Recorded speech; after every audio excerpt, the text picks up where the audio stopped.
जनाब अस्सलाम वालेकुम एंड वेलकम अगेन। चैप्टर 2 हमारा एंड हुआ था लास्ट क्लास के अंदर और अब हम लोगों ने बात करनी है चैप्टर 3 की। चैप्टर 3 बेसिकली बात करता है overall structure of an organisation के ऊपर। What and how an organisation is build, कैसे बनती है और उसको ओवरऑल स्ट्रक्चर क्या होता है, किस किस तरह की ऑर्गेनाइजेशंस होती हैं। ये चैप्टर बेसिकली उस चीज़ों को अनफोल्ड करता है। डिस्कस करते करते जब 3 हमारा ख़त्म होने वाला होगा या हो चुका होगा, हम लोग उतर जाएंगे चैप्टर नंबर 1 के अंदर और वहाँ से एक कनेक्टेड एरिया करके आएंगे स्टेक होल्डर्स का। तो टेक्निकली 3 तो कवर हो जाएगा, उसके साथ चैप्टर नंबर 1 का स्टेक होल्डर्स वाला पोर्शन भी हम लोग इसी के साथ कवर करेंगे ताकि एक मुमासलत कायम रहे। सर शुरू करते हैं chapter 3। Hopefully I can believe कि चैप्टर 2 अब आपको क्लियर है और चैप्टर 2 क्लियर होने के बाद आप कॉन्फिडेंट हैं कि आप 3 के अंदर एंटर हो रहे हैं। कॉन्सेप्ट्स को हम लोगों ने बहुत तसल्ली के साथ सुकून से आहिस्ता आहिस्ता कवर करना है, तो आपने घबराना नहीं है। ओए ये तो वही बात आ गई, ऑर्गेनाइजेशन कहाँ पढ़ा था हम लोगों ने इससे पहले? चैप्टर नंबर 2 के अंदर। सर ऑर्गेनाइजेशन क्या है? Organisation can be described as the process of dividing up activities. Dividing up activities, ये कॉलेज है, हर बंदे की अपनी अपनी कोई ना कोई रेलिवेंट एक्टिविटी है। मैं क्या कर रहा हूँ? पढ़ा रहा हूँ। कैमरामैन भाई क्या कर रहे हैं? रिकॉर्ड कर रहे हैं। गार्ड क्या कर रहा है? सिक्योरिटी प्रोवाइड कर रहा है। अदर स्टाफ मेंबर्स क्या कर रहे हैं? पढ़ा रहे हैं। कैंटीन वाला सामान बेच रहा है। आईटी वाले नेट वगैरह की कनेक्टिविटी को देख रहे हैं। आपका फ्रंट ऑफिस क्या कर रहा है? एडमिशंस को डील कर रहा है। तो हर बंदे को कोई ना कोई एक्टिविटी दे दी गई है, हर बंदे के पास कोई ना कोई उससे रेलेवेंट काम मौजूद है जिसको वो परफॉर्म कर रहा है। तो ऑर्गेनाइजेशन बेसिकली बनती है इंसानों से और उसके साथ कनेक्टेड चीज़ों से। ये एलईडी, ये एसी, ये बेंच, ये रूम, ये लाइट्स, ये कैमरा, ये भी हमें हेल्प कर रही है आप तक ये लेक्चर पहुंचाने में। ये कमरा ना होता ये लेक्चर ना होता, ये कैमरामैन ना होता ये लेक्चर ना होता, ये कैमरा ना होता लेक्चर ना होता, एलईडी ना होती तो ये स्लाइड ना होती, स्लाइड ना होती तो हम सब कुछ बोर्ड पे कर रहे होते जो कि ज़्यादा टाइम टेकिंग होता, तो वो काम हमारा इतना ज़्यादा एफिशिएंटली पूरा ना हो रहा होता। तो sir organization can be described as the process of dividing up activities in an efficient and effective manner. ये डेफिनेशन हम लोग इससे पहले लास्ट चैप्टर के अंदर भी कवर करके आए हैं, तो एक रिकॉल। विद 2 और मोर पर्सन्स, 2 या 2 से ज्यादा, और अल्टीमेट ऑब्जेक्टिव क्या होता है कि हम कॉमन ऑब्जेक्टिव और कॉमन गोल हासिल कर लें। इस क्लास को रिकॉर्ड करने का कॉमन ऑब्जेक्टिव क्या है कि इन छुट्टियों में ये लेक्चर आप तक पहुंच जाए और आप इसको ग्रास्प करके अपनी प्रिपरेशन कर सकें ताकि आपका टाइम ज़ाया ना हो और आप अपनी अटेम्प्ट के लिए तैयारी कर सकें। तो organization is group of persons जिनको डिफरेंट काम अलॉट कर दिए गए हैं, डिफरेंट काम वो कर रहे हैं और मिलजुल के चीज़ों को ऑपरेट कर रहे हैं ताकि एफिशिएंटली इफेक्टिवली काम कर सकें और अपने कॉमन गोल्स एंड ऑब्जेक्टिव्स को अचीव कर सकें।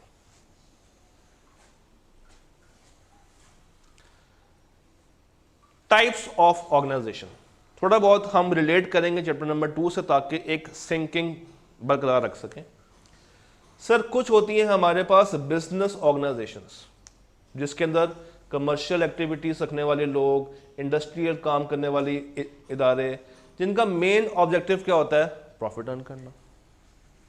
इनका मेन ऑब्जेक्टिव क्या होता है सर? प्रॉफिट की अर्निंग, प्रॉफिट कमाना।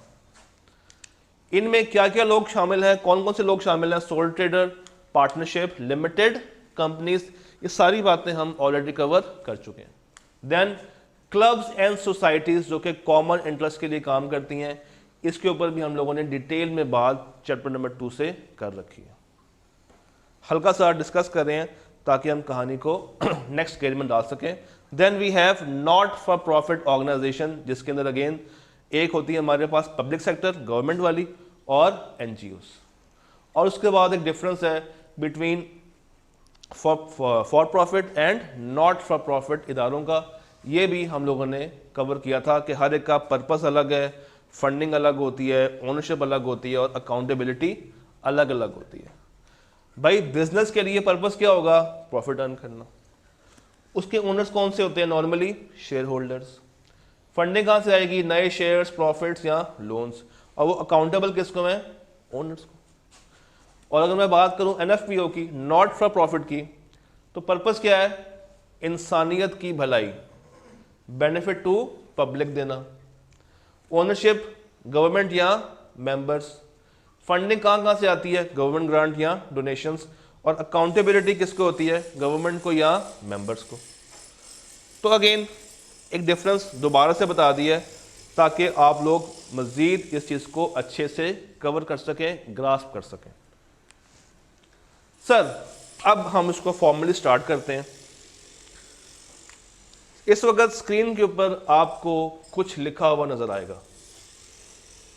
अगर हम लोग गौर करें इस स्क्रीन के ऊपर तो आपको कुछ नाम नजर आ रहे हैं। एक है तेज रफ्तार, एक है तलवार और एक है टोटका यार। बेसिकली ये तीन दोस्त हैं और इन तीन दोस्तों ने कैंपिंग करनी है।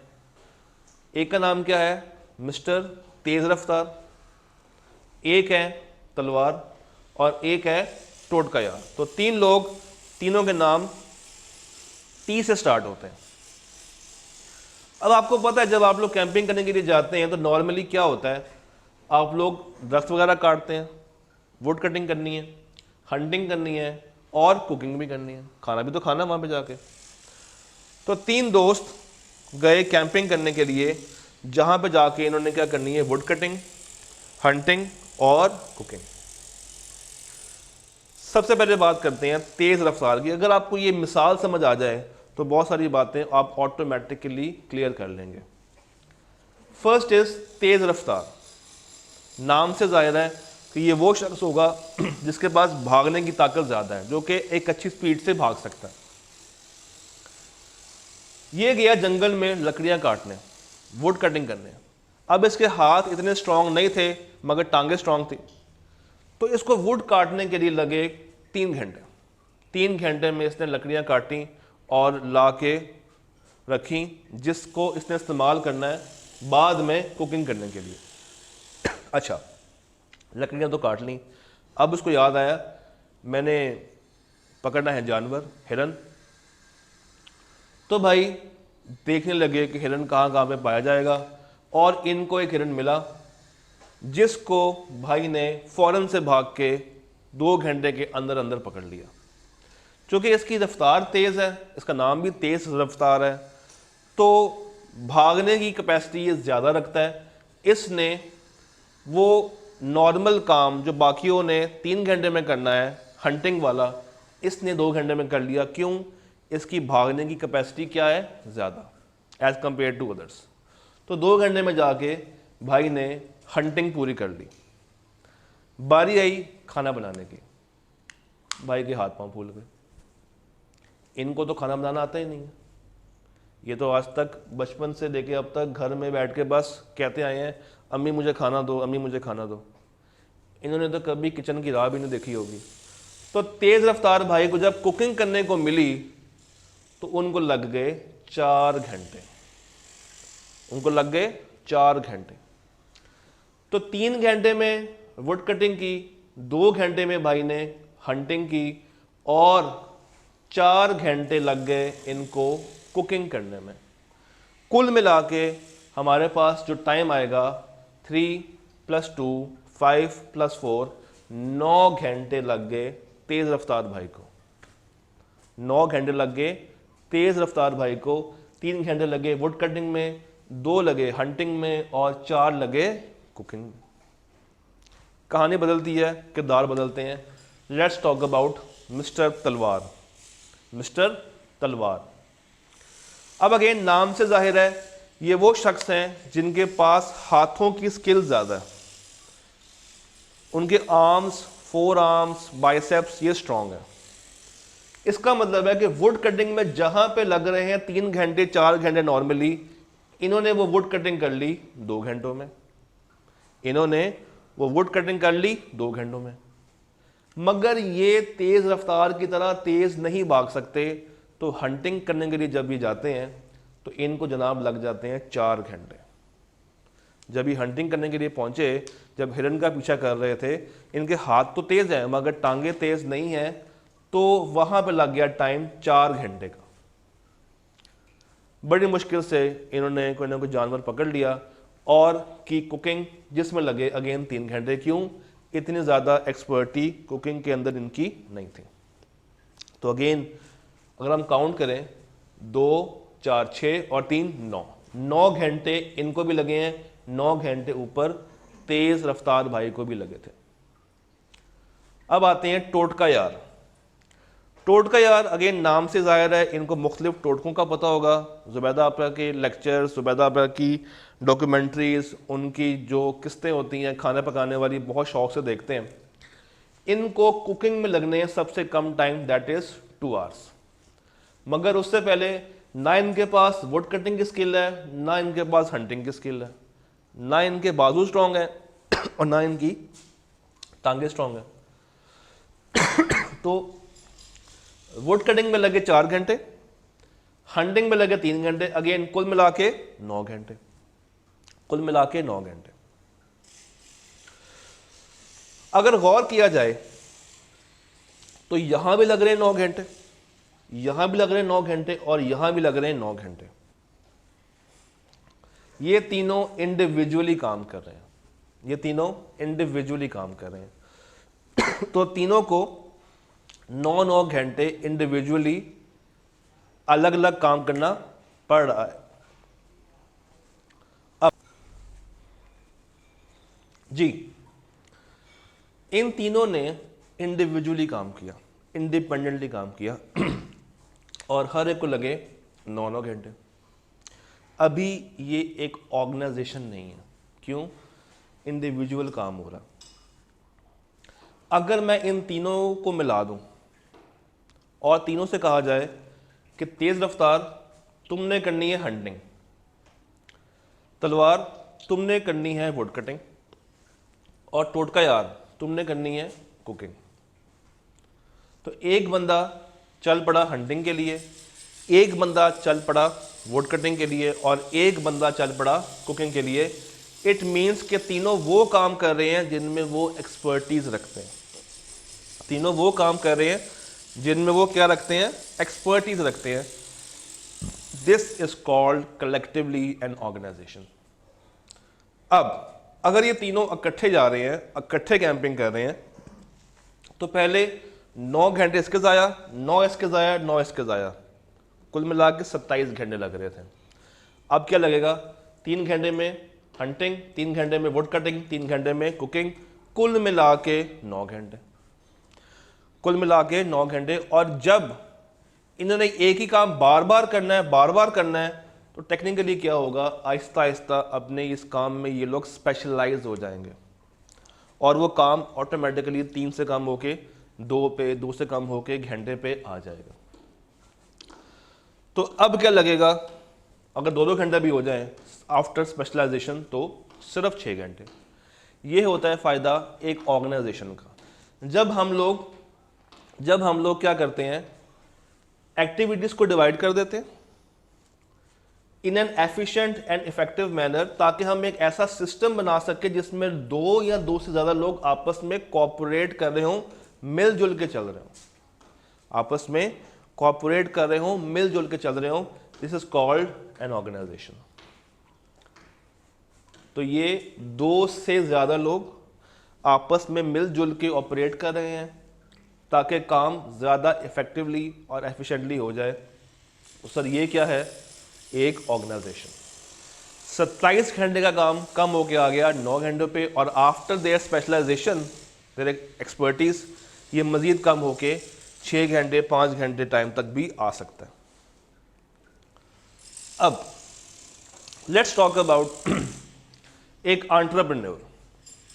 एक एंटरप्रेन्योर। सारी बातें हम लोगों ने कवर की हुई हैं, आपको एग्जांपल्स दे रहा हूं ताकि चैप्टर नंबर 3 में आपको सिंक करवा सकूं। मिस्टर ए ने एक शॉप ली रेंट पे, ग्रोसरी की शॉप।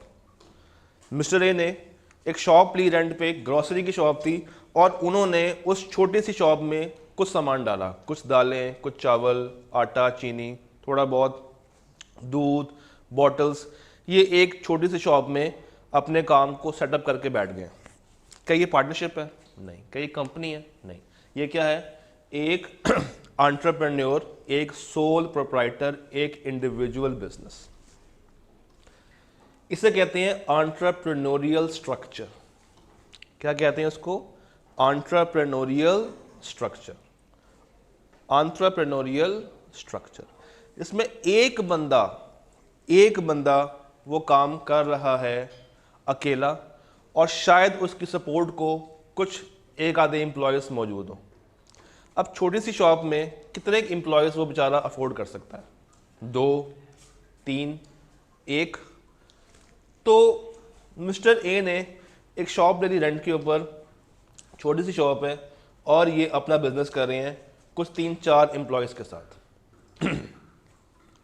वक्त बदला, हालात बदले, आहिस्ता आहिस्ता अल्लाह ने इनको अता करना शुरू किया, और इनकी मेहनत थी, हलाल का ये कमा रहे थे, इनको अपने काम में डेवलपमेंट होती नज़र आई। जिससे ये हुआ कि इन्होंने सोचा कि यार मैं अपना बिज़नेस अब एक वास्ट स्केल पे लेके जा सकता हूँ, मैं अपना बिज़नेस एक बड़े स्केल पे लेके जा सकता हूँ। तो सर इन्होंने क्या किया? इन्होंने खोल लिया एक डिपार्टमेंटल स्टोर। शुरू कहाँ से किया था? एक दुकान से। शुरू कहाँ से किया था? एक दुकान से।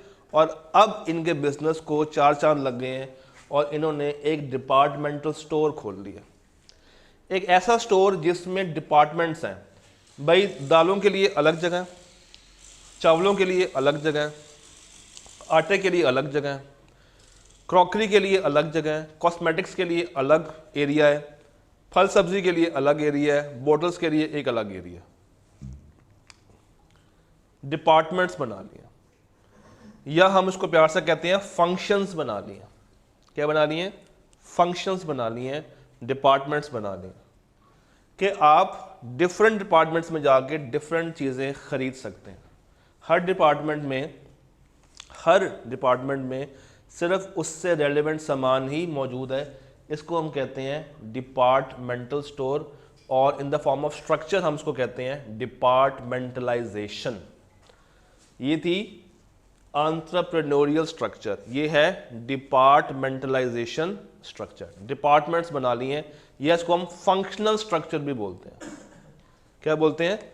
Functional structure. फंक्शनल स्ट्रक्चर जिसमें क्या है? डिफरेंट कंपार्टमेंट्स हैं, डिफरेंट डिवीजन्स हैं, और हर डिवीजन के अंदर रेलेवेंट सामान बिक रहा है, और हर डिवीजन के अंदर उसका अपना एक हेड मौजूद होगा। क्रॉकरी के लिए एक बंदा अपॉइंट किया होगा जो कि सिर्फ क्रॉकरी के आइटम्स को देख रहा होगा, और उसके अंडर 2-3 एम्प्लॉयज़ काम कर रहे होंगे। कॉस्मेटिक्स के लिए एक उस डिपार्टमेंट का हेड होगा, और वो अपने डिपार्टमेंट के अंदर ऑपरेशंस को देख रहा होगा।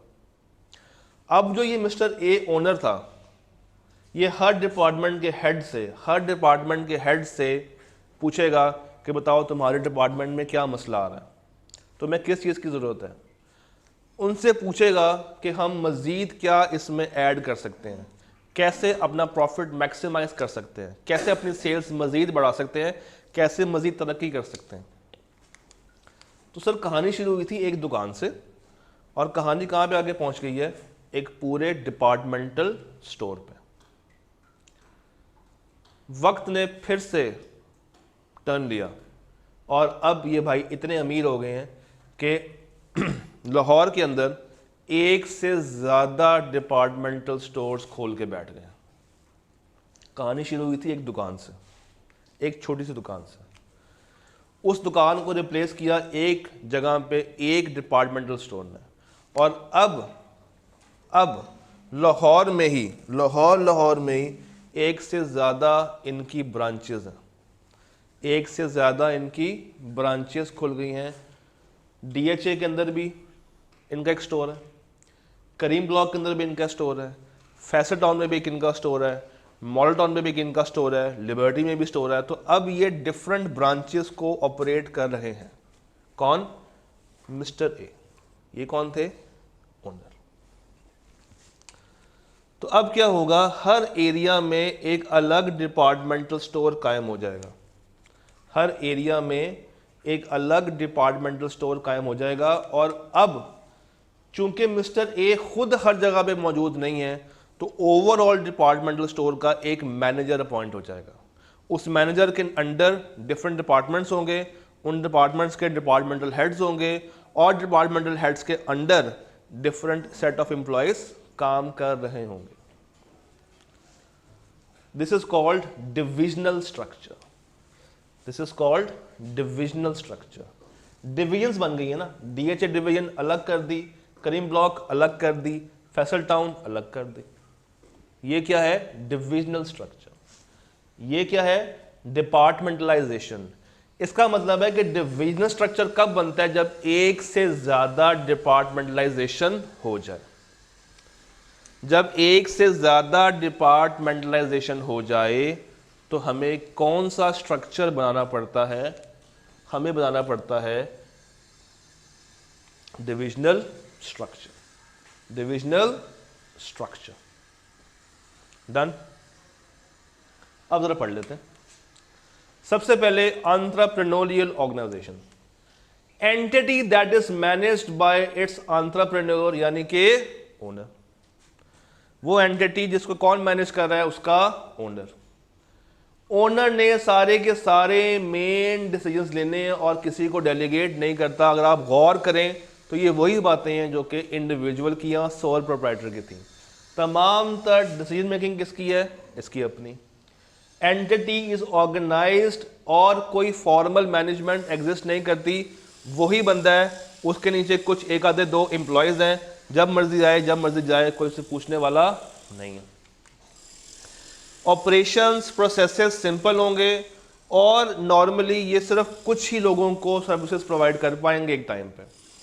अगर 4 कस्टमर्स भी आ जाएं तो हम एट अ टाइम एक एक को अलग अलग ही डील कर सकते हैं, या मैक्सिमम एट अ टाइम 2 को कर लेंगे। बाकी 2 खड़े खड़े अजीब गरीब से मुंह बना रहे होंगे कि यार हमें तो पूछता भी नहीं है और बस इन्हीं को डील करी जा रहा है। तो owner will take the main decisions. कोई फॉर्मल स्ट्रक्चर नहीं है, सिंपल है, और सारी की सारी ऑर्गेनाइजेशन किसके गिर्द घूम रही है? उस अकलौते ओनर के गिर्द ही घूम रही है। हर बिजनेस को स्टार्ट करने के लिए जो सबसे अर्ली फेज होता है दैट इज एंटरप्रेन्योरियल स्ट्रक्चर, और आहिस्ता आहिस्ता ये स्ट्रक्चर ग्रो करता है। आहिस्ता आहिस्ता ये स्ट्रक्चर ग्रो करता है और चीज़ों को अपने अंदर लेकर आता है, and then it evolves into a functional या departmental organisational structure. Functional structure. Responsibilities are divided between managers of different function। क्या मतलब है? आपको याद होगा कॉस्मेटिक के लिए एक अलग हेड था जिसका काम था सिर्फ कॉस्मेटिक को डील करना। क्रॉकरी के लिए एक अलग बंदा था, खाने पीने के लिए एक अलग बंदा था। हाँ, उस बंदे के साथ एम्प्लॉयज काम कर रहे थे। जैसे अगर हम एक सीए की फील्ड की बात करें, सीए कॉलेज, अब एक सीए कॉलेज है, इसके अंदर डिपार्टमेंटल्स होंगे। ये पीआरसी डिपार्टमेंट है, ये कैफ डिपार्टमेंट है, ये सीफैप डिपार्टमेंट है, ये एमएसए डिपार्टमेंट है। हम ये भी कह सकते हैं कि कैफ के अंदर मजीद ऑनलाइन डिपार्टमेंट अलग है, फिजिकल डिपार्टमेंट अलग है। इसके अंदर फिर एक आईटी डिपार्टमेंट भी है, ह्यूमन रिसोर्स डिपार्टमेंट भी है, और हर डिपार्टमेंट के डिपार्टमेंटल हेड्स देखे जाते हैं। हर डिपार्टमेंट के डिपार्टमेंटल हेड्स देखे जाएंगे। चलें नाम कर लेते हैं। पीआरसी डिपार्टमेंटल हेड कौन है? मिस महक। एचओसी डिपार्टमेंटल हेड कौन है? अली शाहिद। सीफैप डिपार्टमेंटल हेड कौन है? बजाते मैं खुद। कैफ डिपार्टमेंटल हेड कौन है? आतिफ आबदी। तो हर डिपार्टमेंट का अपना अपना एक हेड होता है। आईटी डिपार्टमेंट का हेड कौन है? शुएब। कैमरामैन डिपार्टमेंट का हेड कौन है? नुमान। तो हर डिपार्टमेंट के अपने अपने हेड्स होते हैं। ये सारे के सारे heads A B C D E whatsoever किसको रिस्पॉन्सिबल होंगे? उस मेन ओनर को। किसको रिस्पॉन्सिबल होंगे? उस मेन ओनर को। Each function has its own management, its own staff. हर जगह पे अपना अपना स्टाफ होगा। शायद पीआरसी के अंदर 5 एम्प्लॉयज हों, कैफ के अंदर 6 एम्प्लॉयज हों, ये आपस में कन्फ्लिक्ट नहीं करेंगे। 6 बंदे जो कैफ के हैं वो कैफ के लिए लाइबल हैं, 5 बंदे जो पीआरसी के हैं, मैं एम्प्लॉयज की बात कर रहा हूँ, वो पीआरसी के लिए लाइबल है। तो एक ओनर है, एक ओनर है, ओनर के अंडर डिफरेंट डिपार्टमेंट्स हैं। Department of production, marketing, accounts, human resource. Owner ने हर डिपार्टमेंट में एक एक मैनेजर अपॉइंट कर दिया और उस मैनेजर के अंडर एम्प्लॉयज काम कर रहे हैं। उस मैनेजर के अंडर क्या काम कर रहे हैं? एम्प्लॉयज काम कर रहे हैं। ये एम्प्लॉयज किसको लायबल है? ये मैनेजर ओनर को लायबल है। This is called functional structure.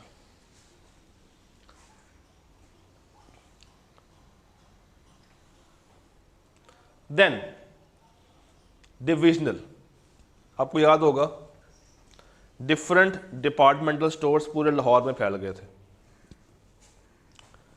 Divisional structure क्या है कि हम कंपनीज को डिफरेंट डिविजन्स में डिवाइड कर देते हैं। भाई ये है वो डिवीजन जहाँ पे अमीर लोग आते हैं, ये है वो डिवीजन जहाँ पे गरीब लोग आते हैं। अब अनारकली बाज़ार एक अमीरों का बाज़ार है, लिबर्टी बाज़ार अमीरों का बाज़ार है, इचरा गरीबों का बाज़ार है। तो डिवीजन्स क्या है कि हमने डिफरेंट कैटेगरीज बना दी हैं। कुछ हमारे स्टोर्स सांदा में हैं, कुछ हमारे स्टोर्स लिबर्टी में हैं, कुछ हमारे स्टोर्स अनारकली में हैं। हर जगह पे कस्टमर वेरी करेगा, हर जगह पे उसको चलाने के रूल्स वेरी करेंगे। एक सीए का कॉलेज फिजिकल एक अलग डिवीजन है, ऑनलाइन एक अलग डिवीजन है। फिजिकल के सेट ऑफ रूल्स अलग होंगे, ऑनलाइन के सेट ऑफ रूल्स अलग होंगे। फिजिकल क्लास पॉसिबल नहीं हो सकती अगर कोई गवर्नमेंट छुट्टी अनाउंस कर दे, मगर ऑनलाइन क्लास हो सकती है। तो रूल्स हमेशा कॉमन नहीं होंगे। लार्ज कंपनीज क्या करती हैं? वो बनाती हैं डिविजनल स्ट्रक्चर्स, यानी कि अपने जो वर्किंग है उसको डिफरेंट ब्रांचेस में तोड़ देती है और हर ब्रांच के ऊपर एक ब्रांच हेड अपॉइंट कर देते हैं। ये division can be in different categories. For example मैं कह दूं लाहौर की कंपनियां, कराची की कंपनियां, फैसलाबाद की कंपनियां, ये हमने तोड़ दिया इन जोग्राफिकल एरियाज के मुताबिक। फिर डिफरेंट प्रोडक्ट्स, भाई ये मोबाइल की मार्केट है, ये एसीज की मार्केट है, ये फ्रिज की मार्केट है, ये फर्नीचर की मार्केट है। डिफरेंट कस्टमर्स, इंडस्ट्रियल सार्फिन और घरेलू सार्फिन से डिफरेंट डिफरेंट बिल्स चार्ज किया जाता है। तो वापडा ने भी इसको डिवाइड कर रखा है, 2 डिफरेंट सेगमेंट्स बना दिए, 2 डिफरेंट डिवीजन्स बना दी और हर डिवीजन से डिफरेंट पैसे चार्ज करते हैं in the form of electricity bills. Processes, banks lending के लिए अलग काउंटर है, लोन के लिए अलग काउंटर है, गाड़ी लेनी है लीज करानी है अलग काउंटर है, अकाउंट खुलवाना है अलग बंदे हैं। तो डिफरेंट डिवीजन्स में आप डिवाइड कर देते हैं ताकि आपका जो प्रोसेस है वो आसान हो जाए और हर डिवीजन पे अलग से प्रेशर ना आ रहा हो। अब एक ओनर के अंडर एक लाहौर डिवीजन और एक कराची डिवीजन। लाहौर के अंडर प्रोडक्शन, मार्केटिंग, अकाउंट्स और कराची के under production, marketing and accounts. या अगर मैं इसको बोर्ड में लेकर आऊं तो इसी की बात कर लेते हैं। ये सीए की 2 डिवीजन्स, एक फिजिकल स्ट्रीम, एक ऑनलाइन स्ट्रीम। फिजिकल स्ट्रीम के अंदर physical PRC, physical CAF, physical CFAP और फिजिकल HOC। ऑनलाइन के अंदर online PRC, online CAF, online CFAP। तो यहां पे क्या हुआ, हमने 2 स्ट्रीम्स बना दी, 2 डिवीजन्स बना दी, और हर डिवीजन के अंदर डिपार्टमेंटल स्ट्रक्चर एग्जिस्ट कर रहा है। हर डिवीजन के अंदर अलग से डिपार्टमेंटल स्ट्रक्चर एग्जिस्ट कर रहा है। तो जब एक से ज़्यादा डिपार्टमेंटल स्ट्रक्चर बनाने हो और डिफरेंट जगहों पे क्लासिफाई करना हो, डिफरेंट जगहों पे ऑपरेट करना हो, तो हम बना देते हैं उसको डिविजनल स्ट्रक्चर। एक पॉइंट नोट कर लें, I2B की बुक में आपको जगह जगह पे डिफरेंट पेजेस के ऊपर ना लंबी लंबी एग्जाम्पल्स मिलेंगी, क्वेश्चंस और एग्जाम्पल्स। ICAR ने क्या किया है, पेपर रखा है MCQ का, एग्जाम्पल्स दे दिए हैं CFAP से उठा के थ्योरी वाली। वो एग्जाम्पल्स आपने पढ़नी भी नहीं है, आप उनको खामोशी से बस काटा लगा सकते हैं। उनको पढ़ने की जहमत बिल्कुल मत कीजिएगा, आपको वो समझ नहीं आएंगे। क्यों? क्योंकि वो कॉन्सेप्ट और है, आपका पढ़ने का तरीक़ाकार और है। आपने MCQ बेस पे जाना है, वो थ्योरेटिकल एग्जाम्पल्स हैं, तो आपने बिल्कुल भी उसको कवर नहीं करना, उसको आप बड़ी आसानी से क्रॉस लगा सकते हैं। Okay, next we have a matrix organizational structure. Matrix structure ये बेसिकली एडवांस्ड फॉर्म है डिविजनल ऑर्गेनाइजेशनल स्ट्रक्चर की। क्या नाम है इसका? Matrix structure. इसमें क्या होता है, इसमें हम ऑल्टरनेट डिविजनल्स कायम कर लेते हैं। बेसिकली ये डिविजनल की एक एडवांस शक्ल है। मसला इसमें ये है कि इसमें मोर देन 1 मैनेजर्स इन्वॉल्व होते हैं, एक से ज़्यादा बॉस आपके सर पे पड़ जाता है। अगर हम गौर करें यहाँ पे, तो ये मेरा एक ओनर है, इस ओनर ने लाहौर में, कराची में और इस्लामाबाद में ऑपरेट करना है। यानी कि ये 3 क्या बन गए मेरे पास डिवीजन, एक लाहौर डिवीजन, एक कराची डिवीजन और एक इस्लामाबाद डिवीजन। हर डिवीजन का एक हेड है। लाहौर के लिए कौन है? Mister X। कराची के लिए कौन है? Mister Y। इस्लामाबाद के लिए कौन है? Mister Z। तो हर डिवीजन का एक डिविजनल हेड है। लाहौर का X, कराची का Y और इस्लामाबाद का Z। सर लाहौर के अंदर एक स्टोर खुल गया या एक कंपनी खुल गई, उस कंपनी की मार्केटिंग अलग है, HR अलग है, अकाउंट्स अलग है, प्रोडक्शन अलग है। कराची के अंदर ये चारों डिपार्टमेंट्स अलग अलग काम कर रहे हैं, इस्लामाबाद के अंदर ये चारों डिपार्टमेंट्स अलग अलग काम कर रहे हैं। Mister A B C D E F G H I J K L, ये हो गए हमारे पास 12 managers. 12 managers. A B C D को कौन ऑपरेट कराएगा? Mister X। X किसको जवाबदेह होगा? ओनर को। E F G H किसको रिपोर्टेबल होंगे? Y को। Y किसको रिपोर्ट देगा? उसी ओनर को। I J K L किसको रिपोर्ट करेंगे? Z को। Z किसको रिपोर्ट करेगा? अपने ओनर को। तो यहां तक तो हमारे पास आ गया एक डिविजनल स्ट्रक्चर। एक डिविजनल स्ट्रक्चर यानी कि ओनर ने 3 शहरों में ऑपरेट करवाना है और हर डिपार्टमेंट का एक हेड है और डिपार्टमेंट के हेड के नीचे डिफरेंट एम्प्लॉयज काम कर रहे हैं। जो पर्पल में लाइनें लगी हुई हैं, these are the employees, these are the employees. यहां पे एक बड़ी दुखी स्टोरी है जो कि मैं आपके साथ शेयर करना चाहूंगा, अगर आप 2 मिनट के लिए मेरी बात सुकून से सुन लें। जी अब बात कर लेते हैं मैट्रिक्स स्ट्रक्चर की। बेसिकली जो है स्ट्रक्चर हमारा डिविजनल, इसमें अगर हम गौर से देखें नुकसान होता है, हमें कॉस्ट बहुत ज़्यादा पे करनी पड़ती है। ये देखें, यहाँ भी मार्केटिंग है, यहाँ भी है, यहाँ भी है। लाहौर के लिए अलग हेड है, कराची के लिए अलग हेड है, इस्लामाबाद के लिए अलग हेड है। HR B अलग है, F अलग है, J अलग है। Production D H L। तो हो ये रहा है कि इन सब की सैलरीज बर्दाश्त करनी पड़ती हैं किसको? ओनर को। और ये सारे के सारे किसको रिपोर्टेबल हैं? एक्स को, वाई को और जेड को। ये टीम एक्स के लिए, ये वाई के लिए, ये जेड के लिए। यानी कि 12 मैनेजर्स ये, 3 मैनेजर ये, 15 मैनेजर्स की सैलरी ओनर को बर्दाश्त करनी पड़ती है। एक मजे की बात आपको बताता हूँ, हम लोग सीए कर रहे हैं, एक दुखी स्टोरी है। दुखी स्टोरी सर ये है कि हम लोग कहाँ पे होंगे आपके मुताबिक? हम लोग इस पूरे डायग्राम में क्या कर रहे हैं?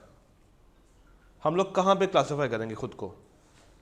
सर ये हम हैं, ये देख रहे हैं पर्पल वाले एम्प्लॉयज़, ये हम हैं, ये हम हैं। स्टार्टिंग हमारी यहाँ से होती है एम्प्लॉयज़ से। आप बन जाते हैं फाइनेंस के अंदर, आप फाइनेंस का काम कर रहे हैं, आप सेल्स का काम कर रहे हैं, आप एचआर का काम कर रहे हैं। आप किसको रिपोर्टेबल हैं?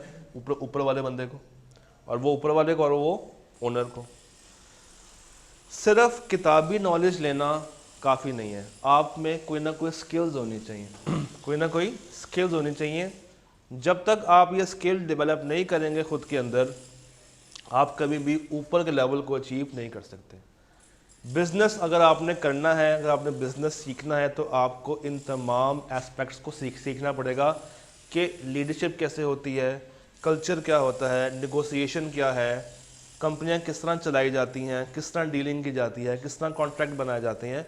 आपको ये स्किल्स भी साथ साथ अपने अंदर डेवलप करनी है, तब जाके आप एक अच्छा रिसोर्स बन सकते हैं तो सर यहाँ पे नुकसान हो रहा है, 12 मैनेजर्स यहाँ पे या 3 यहाँ पे, 15 मैनेजर्स के साथ ये ओनर ऑपरेट कर रहा है। उसने दिमाग लड़ाया, उसने गौर किया, उसने कहा यार हर डिपार्टमेंट तो मौजूद है, तो क्यों ना मैं हर डिपार्टमेंट का एक सेंट्रल हेड बना लूँ, हर डिपार्टमेंट का एक सेंट्रल हेड बना लूँ जो कि मेरे साथ बैठे हेड ऑफिस में। उसने कहा लाहौर में से देखा तो ए उसको अच्छा लगा as compare to Y and Z, ए उसको अच्छा लगा एक्स की टीम में एज कंपेयर टू ई और आई। ई कहाँ पे है? वाई का। आई कहाँ पे है? जेड का। तो उसने ए को पकड़ के अपने साथ ले गया हेड ऑफिस में और उसको बना लिया मार्केटिंग हेड, ना सिर्फ लाहौर का बल्कि कराची का भी और इस्लामाबाद का भी। सेम एचआर के लिए उसने कहा एफ ज़्यादा कॉम्पिटेंट है, तो अब एफ लाहौर को, कराची को और इस्लामाबाद तीनों को मैनेज करेगा। इसी तरह यहाँ से जी और यहाँ से एल, ये 4 बंदे इसने इन 12 में से पिक कर लिए और अब इसको बिठा लिया अपने साथ हेड ऑफिस में। प्रोडक्शन के लिए एक बंदा, फाइनेंस के लिए एक बंदा, मार्केटिंग के लिए एक बंदा, एचआर के लिए एक बंदा। कहाँ बैठे हुए हैं? हेड ऑफिस में। और डिवीजन्स कहाँ पे हैं? लाहौर, कराची और फैसलाबाद। ये कौन है? XYZ डिविजनल हेड्स, ये वही रहेंगे। नीचे डिपार्टमेंटल हेड्स को में से कोई ना कोई एक बंदा चूज करके पक्का कर लिया कि मुझे 3-4 की जरूरत नहीं है। अगर एक ही काम ए भी कर रहा है, ई भी कर रहा है, आई भी कर रहा है, तो देखूं कि इसमें से बेहतर कौन कर रहा है। उसको लगा ए, तो उसने ई और आई को फारिग कर दिया और ए को तीनों डिवीजन्स का चार्ज दे दिया। ए को तीनों डिवीजन्स का चार्ज दे दिया। तो अब ए एक्स को भी लायबल है, अब ए वाई को भी लायबल है और अब ए जेड को भी लायबल है। और सारे मिलकर किसको लायबल हैं? ओनर को। जो स्टाफ काम कर रहा होगा, जो स्टाफ काम कर रहा होगा, मजे की बात यह है कि अब उस स्टाफ का एक नहीं 2 बॉस होंगे। अगर हम जरा पीछे जाएं तो इन स्टाफ मेंबर्स का एक बॉस था, ये आगे और ये आगे। मगर अब क्या होगा? मैट्रिक्स में ये स्टाफ मेंबर्स जो ग्रीन से आ रहे हैं, ये स्टाफ मेंबर्स एक्स को भी लायबल हैं और ए को भी लायबल है। ये स्टाफ मेंबर वाई को लायबल है और ए को लायबल है। ये स्टाफ मेंबर वाई को लायबल है और सी को लायबल है। ये स्टाफ मेंबर डी को लायबल है और जेड को लायबल है। कहाँ कहाँ पे कैसे कैसे सुनिए। ये जो A B C D E F G है, यानी कि ये वाले लोग, ये टेक्निकल हेड्स हैं। अगर इनको कोई मसला आएगा प्रोडक्शन में, फाइनेंस में, मार्केटिंग में, एचआर में, तो किसको जाके पकड़ेंगे? अपने टेक्निकल हेड को, अपने टेक्निकल हेड को। और अगर इनको छुट्टी चाहिए, कोई काम आ गया है, कोई मजबूरी आ गई है, कुछ भी, तो ये पकड़ेंगे अपने डिविजनल हेड को। तो अब इसने 2 लोगों को रिपोर्ट करना है, डुअल रिपोर्टिंग होगी। अब ये बंदा 2 मैनेजर्स को रिपोर्ट करेगा, ये बंदा एक नहीं 2 डिफरेंट मैनेजर्स को रिपोर्ट करेगा। Responsibilities are divided into 2 types of managers. एक है डिविजन्स मैनेजर, एक्स वाई और जी, ये एक्स वाई और जी, और एक है functional managers, production, finance, marketing और एचआर। तो जो एम्प्लॉयज काम कर रहे हैं वो दोनों को रिपोर्टेबल है। This is called matrix structure, this is called matrix structure. फिर कंपनीज जॉब लेती कैसे हैं? कंपनीज आपको इस तरीके से आपका काम डिवाइड कर देती हैं कि आप में जॉब स्पेशलाइजेशन आ जाती है। आप जब एक काम बार बार करते हैं, you become specialize in your work. आपको याद होगा टोटका यार, तेज रफ्तार और तलवार, तीनों की अपनी अपनी स्पेशलाइजेशन थी। वो कैसे आई? जब इन्होंने काम को डिवाइड कर दिया, एक बंदे को उसी काम पे लगा दिया, तो क्या होता है? High degree of specialization. और अगर लो हो तो फिर आप ज्यादा टाइम कंज्यूम वहां पे कर रहे होते हैं। It is the degree to which activities और टास्क आर ब्रोकन डाउन और divided into jobs. High specialization allows employees to become masters in their specific areas. वो अपनी फील्ड के चीते बन जाते हैं। और अगर लो हो तो it gives you more flexibility, ज़्यादा टाइम लेके भी आप चीज़ों को साथ साथ कवर करते रहते हो। तो आफ्टर ऑल लो के बाद आप हाई में कन्वर्ट हो जाते हो with the passage of time. What is departmentalization? It refers to grouping, it refers to grouping. और रीस्ट्रक्चरिंग क्या है? रीस्ट्रक्चरिंग क्या है? Sir, a structure that works today might be outdated tomorrow. आज जो हम काम कर रहे हैं वो शायद कल के लिए इतना अच्छा ना हो। पहले सीए प्योर फिजिकल होता था, अब सीए क्या है? Online, physical plus online. कभी किसी ने पहले ये सोचा नहीं था कि क्लासेस इस तरीके से भी डिलीवर हो रही होंगी। रीस्ट्रक्चरिंग आ गई है। पुरानी नॉलेज, पुरानी बातें, पुरानी एक्सपर्टीज अब क्या हो गई हैं? ख़त्म। अब आहिस्ता आहिस्ता चीज़ें मज़ीद डेवलप हो रही हैं, मज़ीद कंपटीशन आ रहा है। पहले लाहौर का और कराची का मुकाबला नहीं था, अब लाहौर का और कराची का 36 का आंकड़ा है। सर, यहाँ तक अगर हमें बात समझ आ गई है तो अगली बात करते हैं नेक्स्ट वीडियो के अंदर। अल्लाह हाफ़िज़।